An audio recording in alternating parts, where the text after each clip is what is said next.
back, everyone. We hope you are doing well. Make sure you're following us on the things Facebook and Instagram, Divas and Ducats.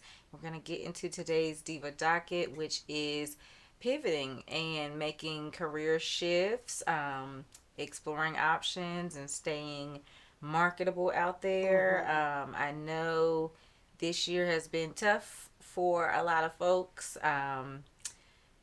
There's been a lot of changes, a lot of layoffs, and so just wanted to kind of talk through things to think about, or things, even if you're currently Mm-hmm. employed or not, things you could be doing to kind of make sure that your next move, or the things that you're maybe interested in, those things are easier to transition to, or if you're in a position where maybe you were laid off or are underemployed, what have you, can be leveraging some things to kind of move forward there. Yeah. So, um, welcome back, as she said, and like we know, like the top of the year, it was just like a major shift. Like all you heard about, like were these massive layoffs under new administration. I mean, it was. I think it was like really scary, just like hearing about all these federal jobs that were getting cut Mm-hmm. right, left and right. Of course, you're in the banking industry, like that whole regulation and those agencies were changing over, changing heads, changing, um, like ownership and just the massive layoffs. It was like really scary. And so we just thought this was a really great topic to talk about. We both had to make pivots as well. Um, so like just getting into a little bit of, first of all, like when you had to make a pivot, like what that kind of like emotionally I think is a big part of having to deal with the pivot. You have to deal with the mental part of it. Like it's scary not knowing where you're gonna go, what's available out there, which Mm-hmm. is another part of the conversation of making sure that your resume is always updated and how you stay marketable. But like when you're having to make a pivot, like what that felt like, first of all, like just dealing with the emotional aspect of it. So for me, I think that uncertainty, so that excites some people. They find that it keeps The them alive, what change, have you. yeah. um I am not that person. I like having ducks in a row, and so for me, that was the biggest struggle, is that uncertainty and not having that control. Mm-hmm. um I think, positive, probably good and bad, I honed in on very early on the things I could control, which in my mind was, I wanted to put in a certain amount of applications a week, or make Mm-hmm. a certain amount of contacts with people. Um, and so I was able to at least kind of control my day to an extent by making sure I hit those things that I felt productive to Mm-hmm. me in that Mm-hmm. time. I know for me, I took the time to take advantage of courses. So things that Mm-hmm. I was interested in, like real estate investment. There's a lot of free master classes out there. So I took that time to also kind of learn about things that I was interested in. Some of them related to my actual career path, and some of them Yeah. not so much. Okay.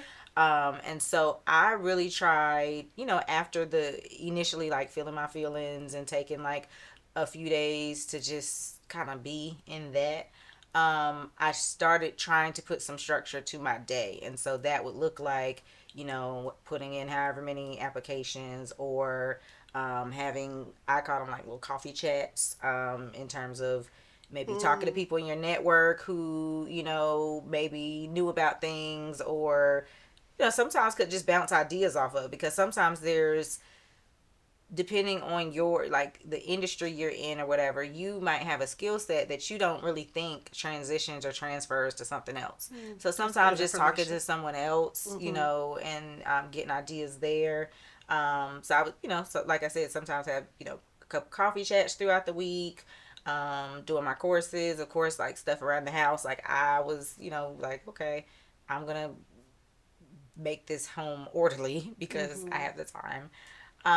And then really connecting too with, if you can, with friends, family. I will say during that time, I shout her out all the time. I had a friend who was dealing with her own things, and had time off, And so we would meet up weekly and we would have breakfast, we would talk, we would kind of set an intention, not like a, you know, strict goal or whatever you had to check off, but something like that I want to do for the week or get done or look into for the week. So y'all would set those goals individually, or y'all would set a together goal and then kind of talk like how to. So it would be like the individual thing. So Okay. for me, it might be like, taking the course that I took or whatever.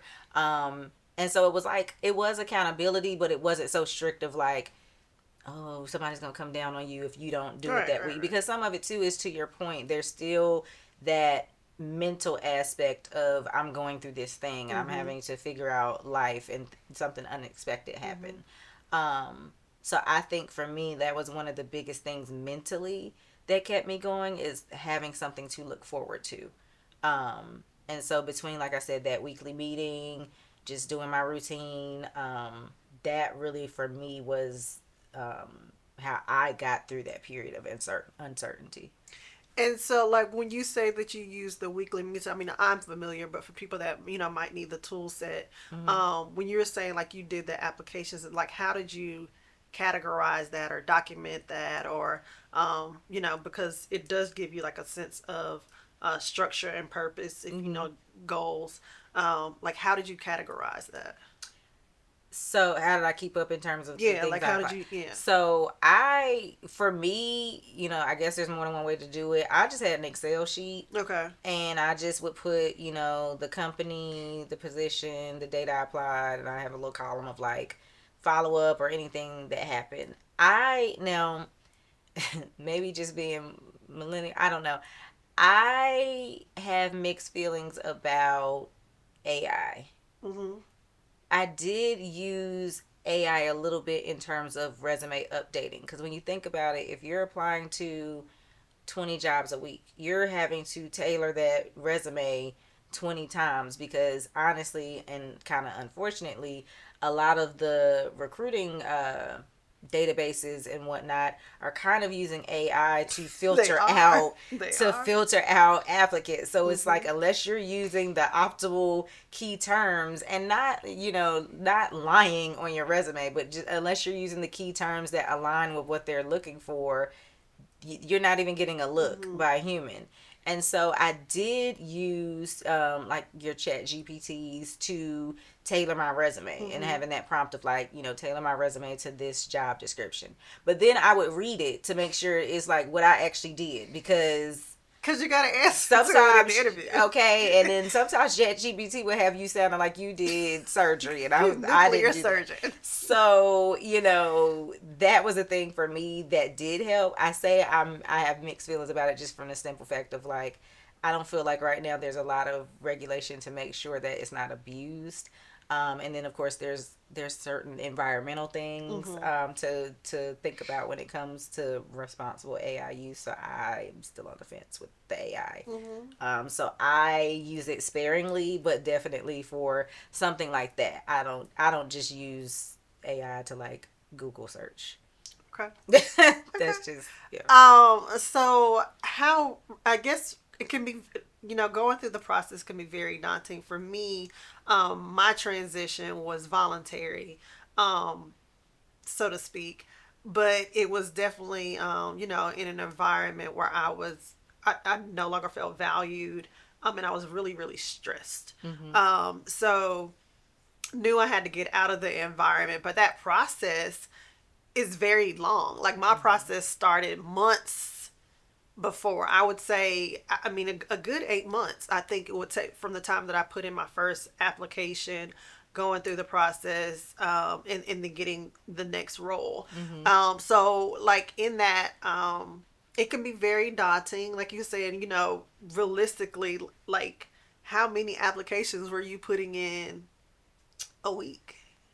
Or So you say you set a goal for a certain amount, yeah, so so. initially, well, I had to reel myself in, honestly, because initially I was doing like 15 a day and I was like Oh. wearing myself out because I don't know, I felt like I was grasping at some element of control because for me, I was let go. And so there's, there's planning around when things happen, Mhm. but usually most of us, you're used to, and hopefully that's what happens for you, you're used to, I am leaving a Mhm. situation for Mhm. another situation. So Mhm. there's no gap Right. in pay, employment, Mhm. etc. Mhm. And so for me, to some extent, it felt like the bottom fell out a little bit.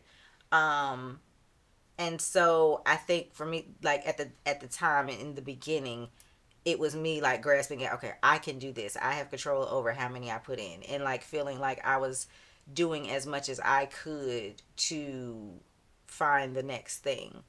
And I think some of it too was giving myself, but also, conversations with my spouse about like, we're okay, and you can, like, you don't have to do this, like, you can, chill a little bit. And so eventually that sunk in. I Mhm. think like Mhm. it took some time because my natural personality is to like just fix the thing and get it Mhm. fixed.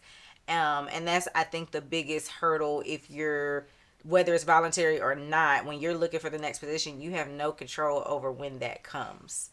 And so, and I was reading something, I will say too, because I think LinkedIn does the same thing as like your Instagram, etc. algorithms. Be very careful about what you're giving attention to, because that can become depressing too. So a lot of the articles that I would see, just, reading about Mhm. transitions and Mhm. on LinkedIn, and looking things up, it would say, like, it takes, at least right now, the average person is taking them 4 to 6 months to find a new position.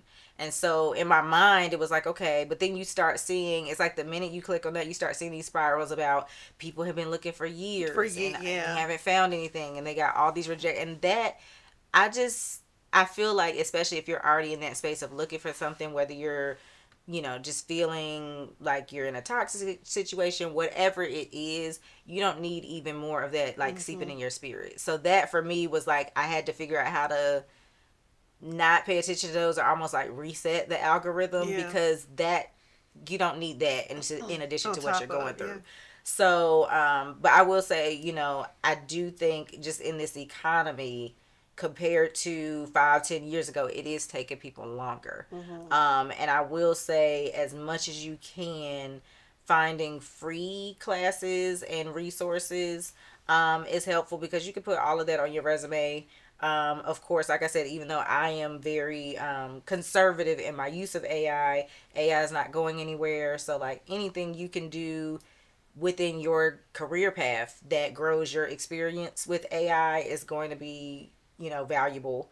Um, and just being open to even searching what you're currently doing, like what are related careers, or what are transitions or transferable skills within your current role, because you might not be looking for that title, or might not have even Mhm. thought of that Mhm. title. Mhm. So I think those things are helpful too, in terms of being open, um, as you're looking for your next role.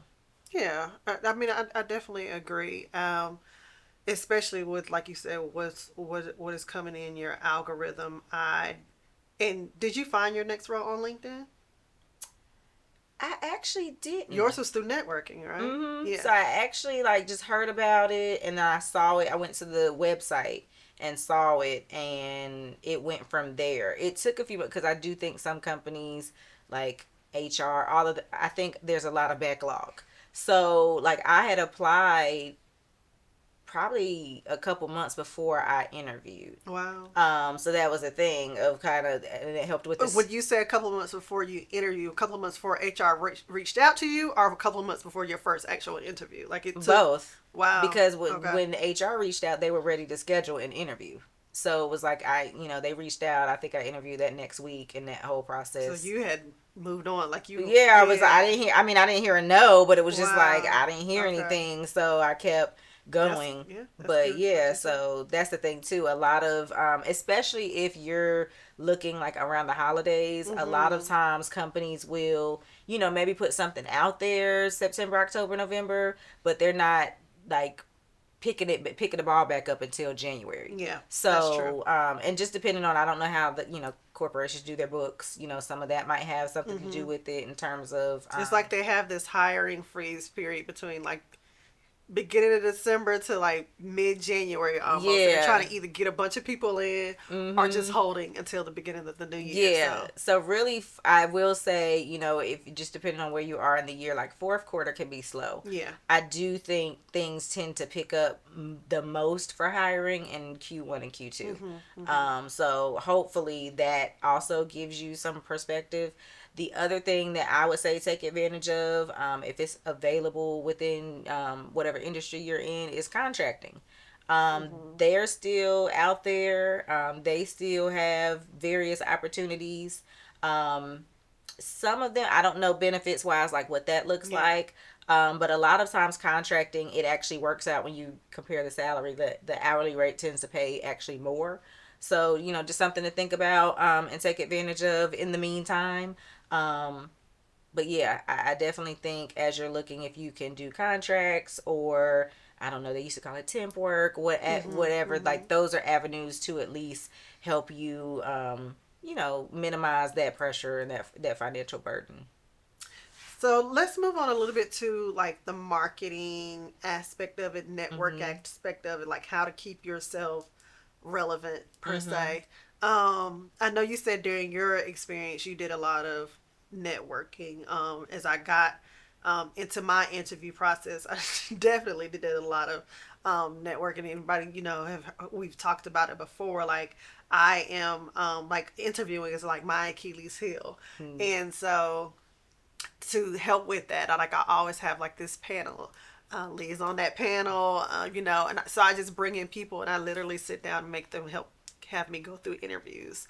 And so with this position, of course, some people that are just good interviewers, it doesn't necessarily have to know the subject matter. Mm-hmm. But being able to pull in people that did know the subject matter. But I think the reason I was able to reach out and do that was because I continuously networked. Mm-hmm. Like you said, have those coffee chats, reach out to people in your industry. People love to talk about themselves. Mm-hmm.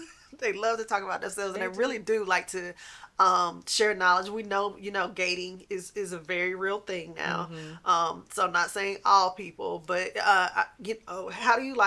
how did you build your network and like do those like soft chats, kind of reach out to see if this person was willing to talk? Yeah. So I will say for me, it was easier with people I knew, Mm-hmm. or had some kind of rapport with within my network. So like for some, there was a background, like we grew up together at some point or what have you, so it didn't feel awkward. And a lot of times they would connect you to someone else. For Mm-hmm. me, I am a little more introverted, so the like cold reach outs, even to this day, like they feel super awkward to me, Yeah. just because it's not my personality.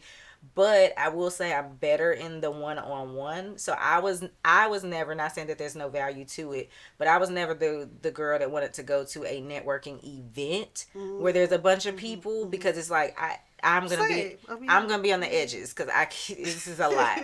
But even if talking to friends, like is there anyone of that might be able to mm-hmm. connect me or just speak to me about their experience or give me some insight. Like people are glad to refer you or Mm-hmm. do a soft introduction where there's like an email you're both on to introduce or break the ice. I would say I kind of had, I mean, kind of almost like an interview. I kind of had like a little formula. So if I was reaching out to someone who I really didn't know, and we were having a coffee chat or meeting in person, I kind of, broke the ice by telling them like, who I was, what my experience it was in, what I'm looking to do and move into. And then kind of asking them to tell me about their experience Mm-hmm. or how they got into whatever industry and things like that. So Mm-hmm. I had like a few questions just to keep things Yeah. flowing, but that was the best way for me. It was definitely one on one. Definitely trying to just ask people that I already knew to maybe connect me to someone who I didn't know. Um, Did and you then feel like method wise, like people wanted to meet in person? Did they prefer Zoom meetings? Like, because people are, Yeah, so I feel, so for me, some people weren't in the same city, so it just okay, kind of automatically was a Zoom or okay, Google Meets or whatever. Um, I had a mix though, because there were some people that I knew that we would link and Mm-hmm. chat and talk through things. So for me, it was a mix, but just depending on where they are geographically, it Mm-hmm. might be virtual. I would say. Okay. Hmm. Like I know for me, like when I was leaving the role that I left, I had already started doing like soft connects with people, like just in general, like just being on phone calls and you hear something that perks your interest Hmm. in a role and it might not be your role. It's like, huh, how do like tell me a little bit more about that role because we're obviously on a phone together. How does it Yeah. connect to legal, or Hmm. how does your role, help with this? So, um, sometimes it was easier to make that connection by like following up with a work question Yeah. and then getting on the call with them. And then sometimes I just, flat out was like, I would love to know more about what you do. Hmm. And I fortunately have not had any issues with, people not responding or not be even on LinkedIn, like people not being responsive. It might get a little bit more difficult when you're trying to do scheduling, Yeah. but people have generally been responsive. But I like you, like a lot of my network is people that I'm already know, so that's where I can stretch myself, Hmm. is try to because I've heard you build your board of directors, but your board of directors, your entire board should not look like you. Hmm. So because there's a reach sometimes beyond that, but we do what's comfortable Yeah. a lot of the times. So I think for me it's been stretching in that way and trying to make sure that I have like a very broad um, network. But fortunately, with having a network that does look like me, they're still in various Hmm. industries and various roles, blessedly, that we could talk to. But it definitely requires intentionality, Hmm. following up. Like if you say you're gonna call and someone's taking their time out to meet with you, do not stand them up, do not be late. Yeah. Like she said, have those questions prepared, have conversations, because they are taking time out of their day, help you. Hmm. So give them the reasons that Yeah. that need to help you, and let them know how they can help you and what they can do, it's so you can make those conversations productive. Hmm. And I think for me, the challenge too, especially the people who you don't know, is that maintenance aspect of Mm-hmm. it, of like keeping in touch. Yeah. Because you definitely don't want to just come off like you just want something, but it's Yeah. also like, again, because it's a new relationship, it can be hard of like, so Build. how do I Yeah. keep talking? Like, what do we? And so, like, I would try sometimes if there was like, I don't know, an article I saw or something Mm. like that, be like, oh, I saw this, I thought it was interesting. Or, um, even if you have to be, like I said, a little more type A about it, even if you're just like, hey, I want to stay in contact, maybe set a quarterly reminder just to like check in, how are things with you, what's going on in your world and your industry, to kind of like still build that rapport Mm-hmm. and keep that there, but something that feels genuine. Because there's a stranger, you're not gonna talk all the time. Like, Yeah. I get that. So I think those, I think for me is the main networking thing that I struggle with, is that maintenance where there's not that relationship. I think that can be a little tough. Okay. Yeah, that makes definitely makes sense. I like the article. Um, yeah, tidbit. That was a good tip. Mm. So I do. So going into like transitioning, like you say, thinking about what you do now and how it can transition into something that you didn't think about. Hmm. Is your new role the same as your old? Like, is it the same industry? Is it the same things that you're doing? And if not, um, like, was that based? Like, what made you be like, okay, I think I could do this? So for me, it had the, how do I put this? I think that the biggest thing that was necessary was that I had like a legal background. Mm-hmm. It wasn't so much the specificity of what this new role does. They weren't, and I think a little bit because it could be niche, Mm-hmm. that there was a willingness to teach. Mm-hmm. So for me, no, it was a different subject matter, but it was still within my background. Mm-hmm. And Mm-hmm. so that's where that transferability came. Yeah. I do enjoy the fact, though, that I think that the space I'm in, if you're interested in something else, there's openness to like, sure, try this thing or do Mm-hmm. this. stretch assignment or work with this group and learn that thing. So I think like it's new, but it's not limited, if Yeah, that makes it sense. does. And so that is really exciting. Obviously, I'm still learning where I am, Mhm. so Mhm. not necessarily thinking about what's next, but that was actually a good thing that it was new. It wasn't. It didn't end up being a detriment. Yeah. In my Yeah. case, yeah. Yeah. I think that's really important to just remember not to like um to, I don't want to say stonewall, to like box yourself into thinking you can only do one thing. Mm-hmm. Like she said, those transferable skills are very, very valuable. It's actually how I even got into corporate legal in the first place, because honestly, I was doing tech, like Mm-hmm. literally working with engineers, and then got into corporate by having that transferable technical background. Mm-hmm. And then that background, even though that's not what I did initially, into when I became a corporate lawyer, it wasn't tech related.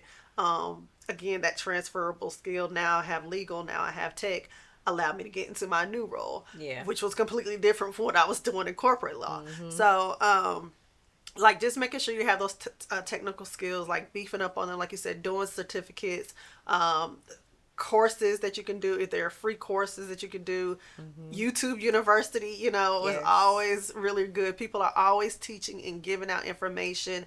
If you want to learn about it, you can. Mm-hmm. And There's I don't know if it's free. I don't even know if I'm saying it right. Udemy. yeah, Udemy. yeah, yeah, Yeah, they have a lot of free stuff out yeah, there. At least the ones I've seen are free. I would say definitely look at that. A lot of times you'll see posts where people post a lot of LinkedIn links to various topics.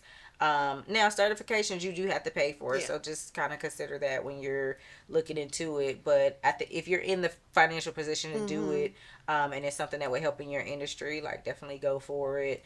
But yeah, to your point, once you have an idea maybe of what you would be interested in transitioning into or improving, if you want to kind of stay on the same trajectory, definitely look into those and try to free is better yeah, if you could do it. for sure. And then the last thing I want to talk about, because it's kind of more so what we started at the beginning, like dealing with the like the mental and emotional aspect of it. Because whether you're transitioning because you're unhappy, involuntary loss of a role, like it definitely has an impact. Mm-hmm. And that impact is not going to just impact you; it impacts your family. If you have Yeah. children, if you have spouse, if you have a partner, Mm-hmm. like talk a little bit to that. And I could talk about my experience of like the stress and how it kind of impacted things, but like talk about how that kind of how'd y'all navigate that new water. Yeah, so initially I think that, to your point, where there was that shock, there was also slight relief, Mm, because I was in a stressful situation. And I think, my husband at the time, we were engaged then, but just he didn't use these words because it's not how he talks. But basically, I'm paraphrasing. He was like, "This is not sustainable. Like, this is not sustainable."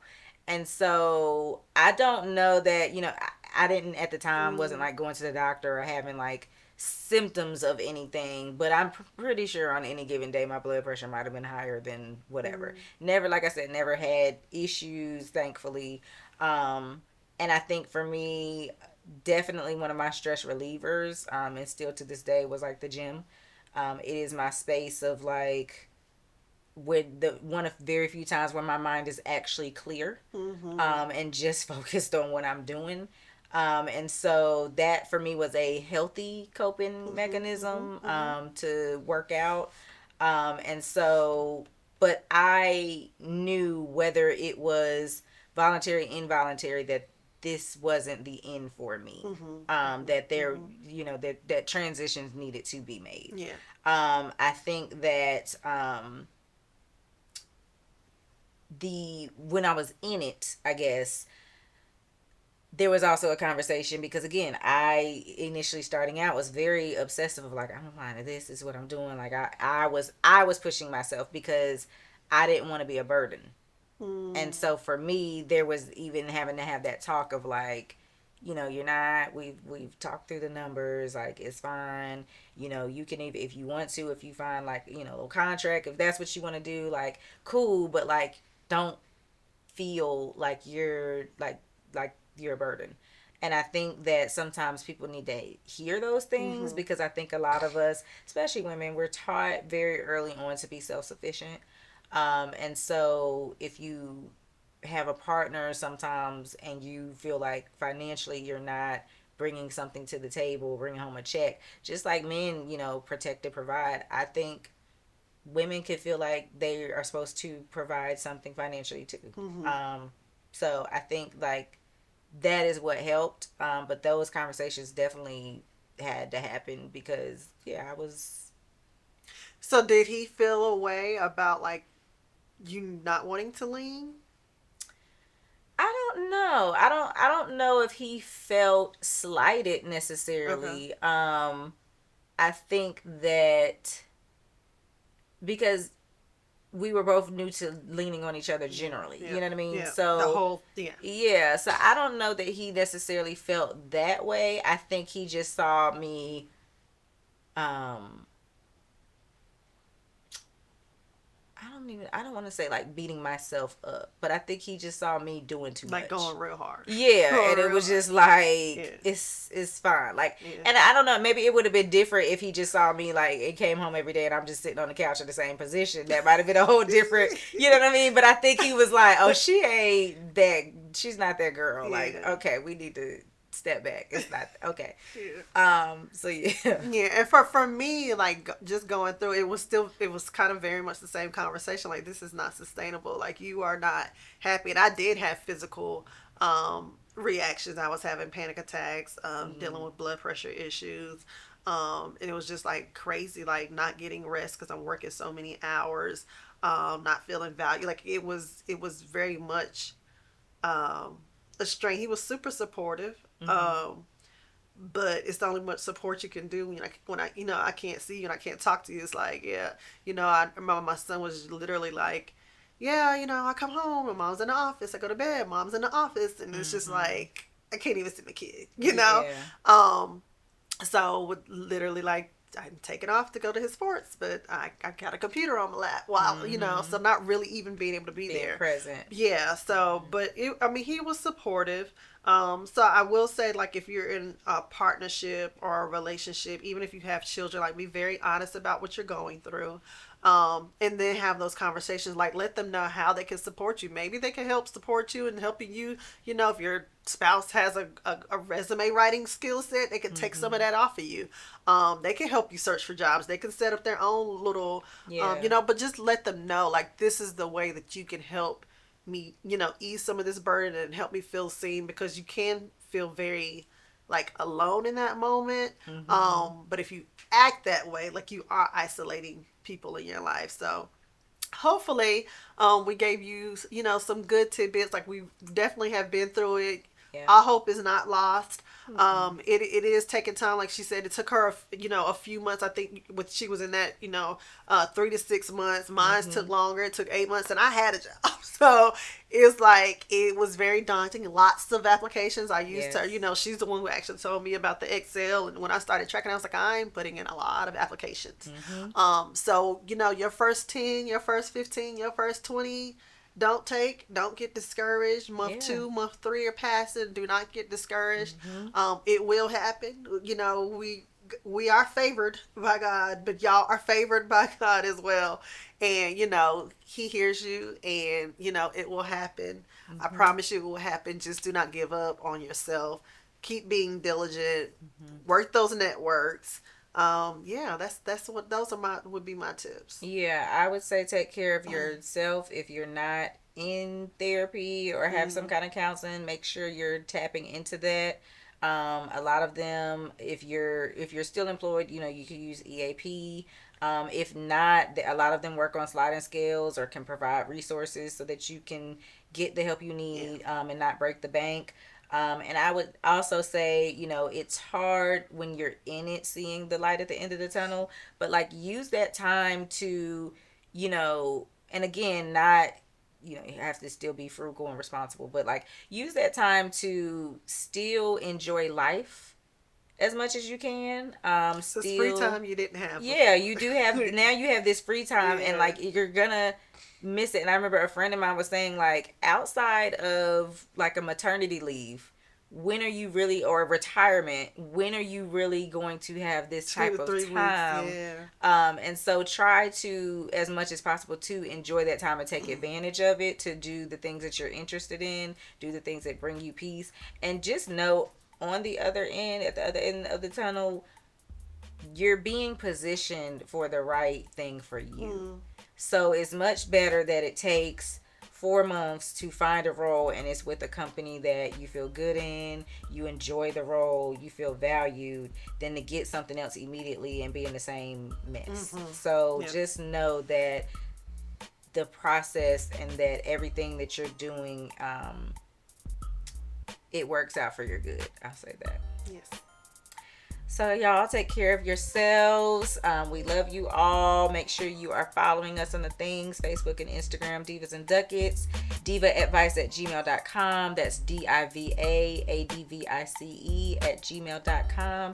And in the meantime, in between time, Have a great attitude. bye. Bye.